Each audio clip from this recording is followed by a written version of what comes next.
on the air. Yo, welcome to Studio Classroom on the air. You are just in time for another great lesson. My name is Gabe. And I'm Anne-Marie. Yesterday, we began a lesson about online concerts. Have you seen any online concerts? If you haven't, who would you like to see live stream their concert? I think certain kinds of music are more suitable for online concerts, like maybe softer music with very few instruments. I don't know. Have you seen NPR's Tiny Desk concert videos? They get all kinds of musicians in there. Loud, soft, and they all sound awesome. And hey, do you know BTS? The adult Korean boys who can dance and sing and look really handsome all at the same time? Yes, that BTS, the Korean boy band. They broke a record a few months ago, putting on an online concert where over 700,000 people from around the world tuned in to watch. Wow! Well, how much were the tickets? They were between $26 and $36 US. You know, that's not too bad. Hey, I guess there are many possibilities when it comes to musicians connecting with fans. Well, our lesson is online concerts, and I say we get right into the first reading for the day.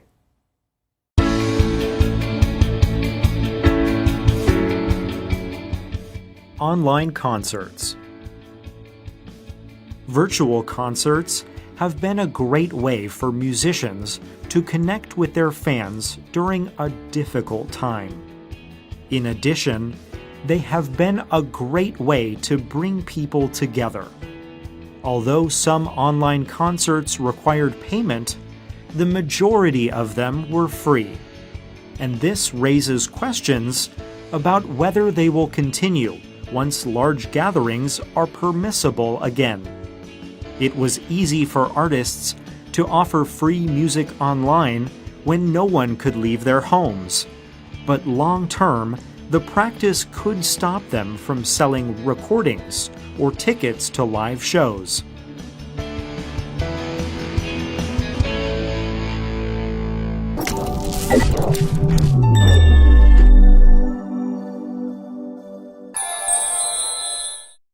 Hello everyone, welcome to Language Lab. I'm Jack. 我们今天要看的第一个字是 majority。在文章里 majority 是指大部分。比如说 The majority of the workers in this factory are quite happy with their jobs. 这工厂里大部分的工人都对他们的工作感到满意。或是 The majority of the students would like to see the school offer more foreign language classes. 大部分的学生们希望校方会提供更多外语课程。还有一句 The majority of the guests in this hotel are from overseas. 这旅馆里大部分的客人都来自海外。好，我们再来看下一个字 permissible。 permissible 是一个形容词，意思是允许的或是准许的。譬如说It is not permissible for anyone to enter the wildlife sanctuary without a guide. 任何人没有向导的陪同是不允许进入野生动物保护区。或是 There are strict building codes in this town, and the permissible height for any building is 30 feet. 这座小镇的建筑条例相当严格，任何建筑物可允许的高度是30英尺。再来看一句 According to the school rule, it is not permissible to wear a school uniform to PE class. 根据校规，穿校服去上体育课是不被允许的。All right, let's get back to our teachers. Thank you very much, Jack. Well, friends, let's get right into our lesson text for today. You see a V word right there at the beginning, virtual. Well, the lesson's called online concerts, but really virtual means the same thing here in our lesson. Virtual concerts have been a great way for musicians to connect with their fans during a difficult time.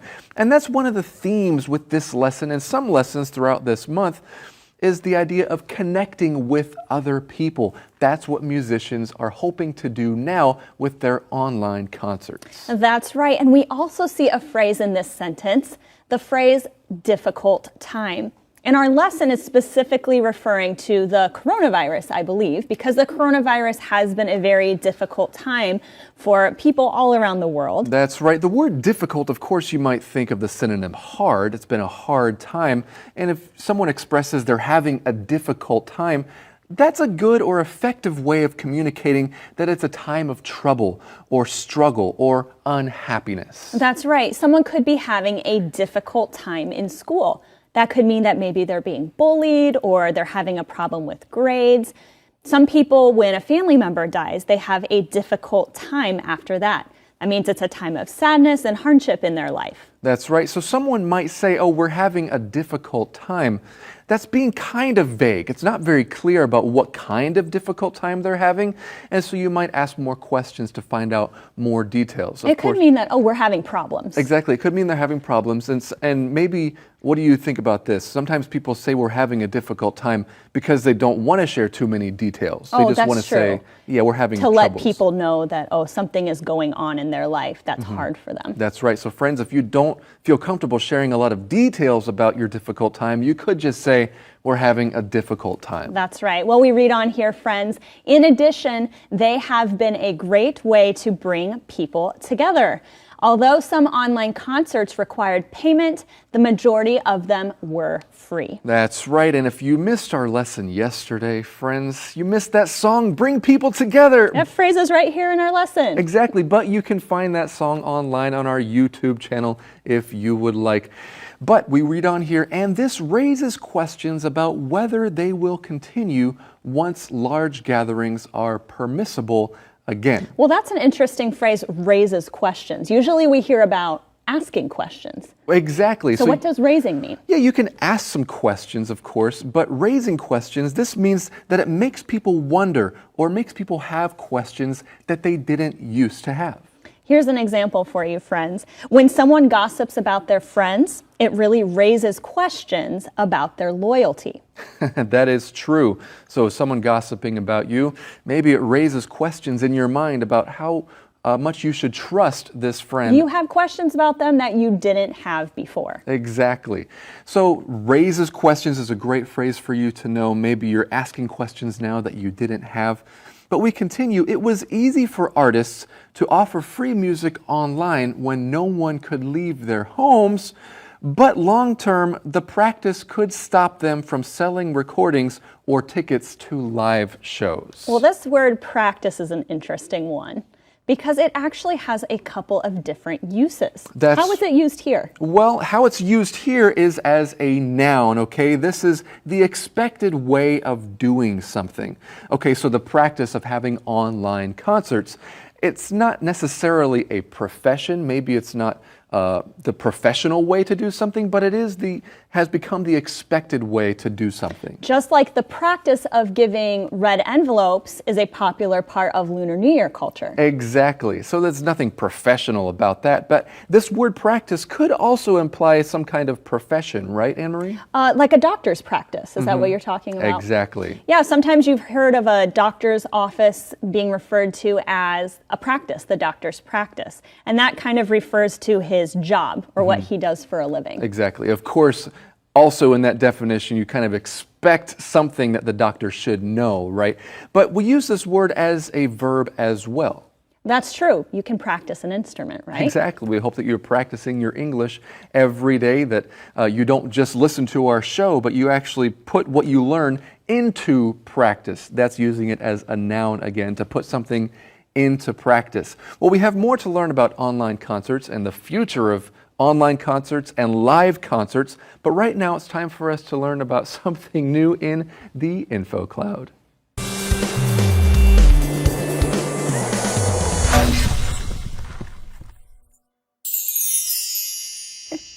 Welcome to Info Cloud, dear friends. Now, Rex, as an accomplished musician, can I ask you a question? Of course. What's your question? What do you think of elevator music? Elevator music? I don't usually listen to music when I'm in an elevator. No, I'm talking about the background music that you hear in an elevator or in other public places. Oh, you mean like at a mall or at the grocery store? Yes, or even on the phone when you are put on hold. It's very common in North America, and it even has its own term, being elevator music. It's played in rooms where people gather. It's usually slower music or light popular or classical music. Ah, now I know what you mean. I just didn't know the term you used to describe it. Elevator music is sometimes called muzak, M-U-Z-A-K. It's also been described as easy listening music. Now, some people get really annoyed by elevator music. That's why I asked you about it. Really? What do you think about it? Well, I don't mind elevator music. I honestly often don't even notice it. But it can annoy my husband. He always hears it and would much rather listen to his own music. 不晓得你有没有注意到，在我们的日常生活中，其实充满着音乐，尤其是所谓的 elevator music 电梯音乐，也就是有时候在搭电梯的时候我们会听到的音乐。Elevator music 基本上就是让人听了很放松的轻音乐。我们在逛卖场或百货公司会听到的音乐，大多是属于 elevator music， 其实就是一种背景音乐。它可以是比较慢版的古典乐，或是比较轻松浪漫的流行歌曲，让人听起来很舒服，没什么负担。这种轻音乐也可以称之为 muzak。虽然到处都可以听到这些音乐，但有少数人却会觉得听到 elevator music 或是 muzak 很讨厌，他们宁愿听自己选择的音乐。这就是今天的 Info Cloud， 我们下次云端见。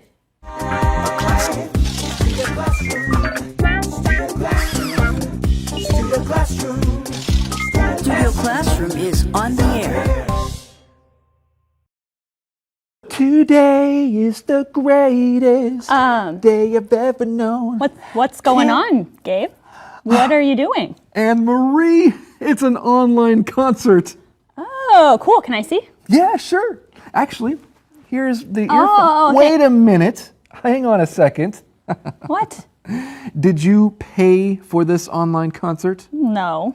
Yeah, well, I did. $1,000 US. What? That's ridiculously expensive.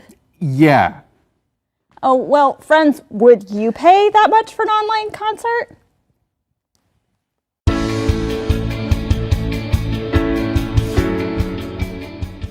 Online concerts. Some fans have been willing to purchase tickets for online concerts, but no one knows if they'll be willing to pay as much as they would for a live concert. On the other hand, free online concerts may be a good way for bands to attract new fans.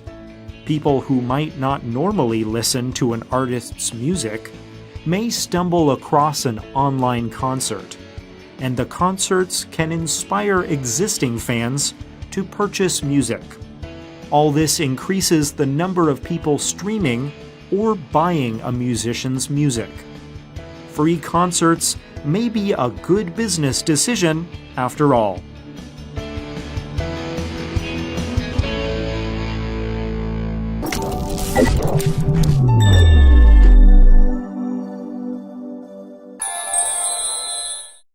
我们要看的下一个字是动词 purchase。To purchase 的意思是购买，例如 Wendy isn't interested in purchasing anything.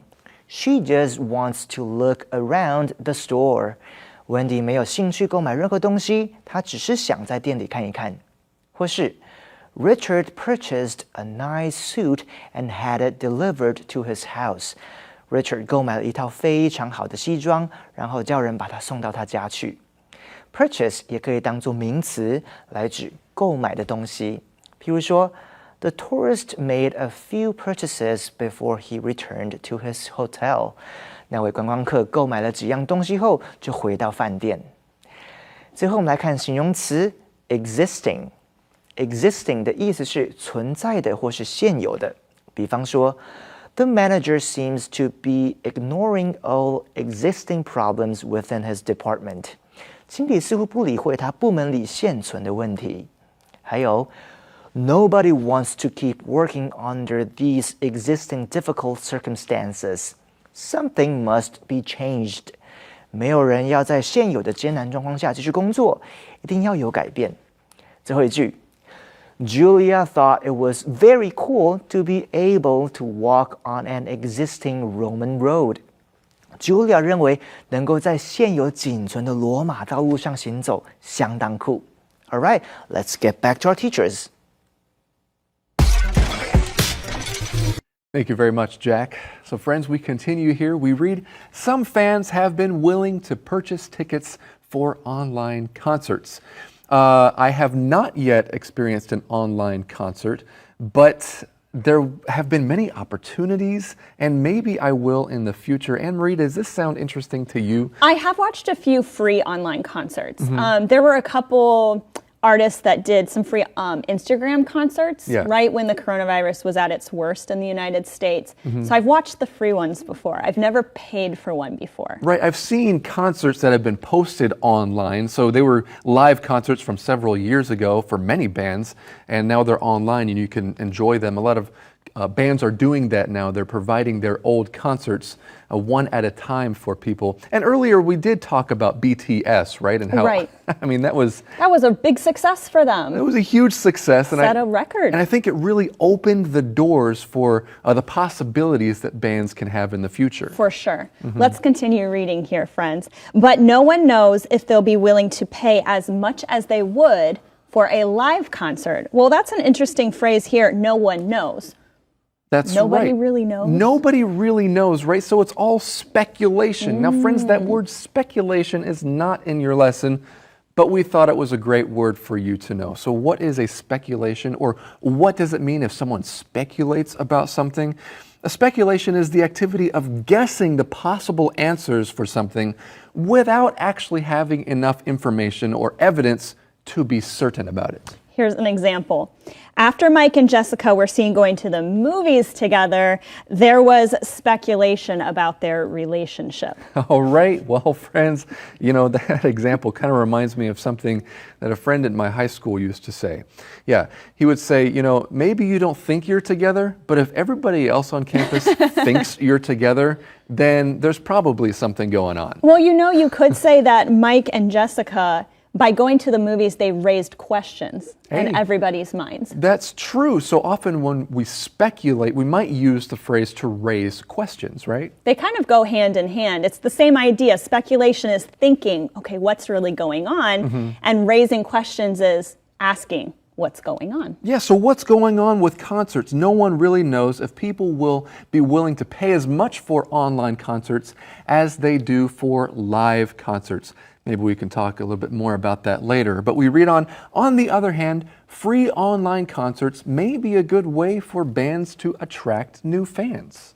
People who might not normally listen to an artist's music may stumble across an online concert. That's exactly what happened to me on Instagram when I saw artists were going to go live. I don't usually listen to their music, but because it was a free live online concert, I listened to it. So you got interested. Did you start following these bands more, or it just kind of opened up your eyes to the fact that they were there? It kind of just opened up my eyes to the fact that they were there. I didn't necessarily gain a new interest, but I thought, oh, okay, I'll spend an hour listening to their music. So it sounds like Anne-Marie stumbled across some musicians. When you stumble across something, this means that you find or discover something or somebody by accident. I found that I stumble across videos or documentaries online all the time, especially on YouTube. It's so easy to just find things that you didn't know was there and just stumble across it and find it, get interested in it. Now all of a sudden you're interested in something that you weren't interested in just 10 days ago.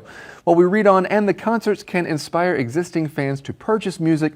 All this increases the number of people streaming or buying a musician's music. Free concerts may be a good business decision after all. That use of that phrase, after all, it's like even though many people might have expected something different. And you can learn more about that in your magazine because it is the usage tip for this lesson. Well, right now, friends, we are going to take a minute and go learn about a new word in our skit.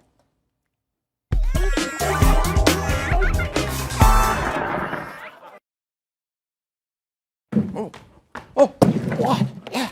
Whoa, look what I found. It's a treasure chest. A treasure chest. Yes. And it's filled with gold, silver, and jewels. How did ye find it? Were ye looking for it? Did ye have a treasure map? No. I just stumbled upon it while I was walking on the beach. Ye found it accidentally. You weren't searching for it. No. I was just walking along and I tripped over something and fell. And as I got up, I noticed this box. And then? And when I looked inside, I found treasure. Wow. Ow! Some people spend years searching for hidden treasure. But I just stumbled upon this. I am so lucky. Well, maybe you're not that lucky. Why not? Because I'm a big, ugly pirate, and it's my treasure. A big ugly pirate? Back. No. Take it back. No, it's my treasure. I stumbled upon it Yeah, first. it's my treasure. It's mine. And what can we learn from that? You never know when you can trust a pirate. Hey, speaking of pirates, Anne-Marie, do you ever listen to pirated music? Oh, no, I really am very against listening to pirated music. Okay. I think that paying for music is a great way to support your favorite artists. And by the way, we talked today about how we can only speculate about if people would be willing to pay the same amount for an online concert as they would for a live one. Mm-hmm. And what do you think about that, Gabe? Would you be willing to pay for an online concert? Well, I think it depends what the trade-off is. Friends, what do you mean? Well, a trade-off is a situation where you can accept something that you don't like because you will get something that you do like. That's kind of like a compromise. So what do you think would be lacking in an online concert? And what would need to happen for you to be okay with paying for it? Yeah, that's a good question. Well, for a live experience, of course, you're there with crowds. That's part of the benefits. And you can kind of see the band live and you get the full sound experience. And I think that would be lacking in an online concert. However, maybe an online concert might allow more interaction, direct interaction with the artist, because maybe they'll actually answer some of your questions if you're writing in live stream chat or something like that. So there are some trade-offs that are worth considering. That is a really good point and a good question for you to think about, friends. Would you be willing to pay for an online concert? Well, we've had a great time learning about this with you today, and we have a whole new lesson for you tomorrow right here on Studio Classroom. A friend loves at all times. A friend helps at all times. A friend trusts at all times. A good friend lasts a lifetime. A friend gives at all times. A friend cares at all times. A friend endures at all times. A good friend lasts a lifetime. I am so proud to have you in my life. A good friend lasts a lifetime.